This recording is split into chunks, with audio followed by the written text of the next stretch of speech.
జై శ్రీరామ్ అండి. ఇది వచ్చేసి మన ఎస్ఎస్వి న్యాచురల్ ఫార్మింగ్ కొత్త పొలం. అంటే ఇది 3 years తర్వాత స్టార్ట్ చేసింది. ఫైనల్గా కూరగాయలు ఇప్పుడు సెట్ చేసుకున్నాము. అంటే మొన్నటిదాకా అంతా పండ్ల మీద పెట్టాము కాన్సన్ట్రేట్. ఇప్పుడు కూరగాయలకు వచ్చాము.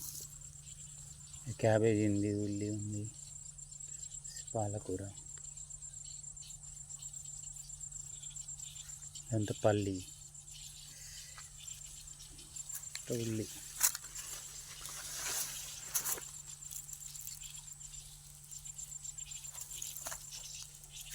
2 బెడ్లు ఉల్లి వేసుకున్నాం. తర్వాత వచ్చేసి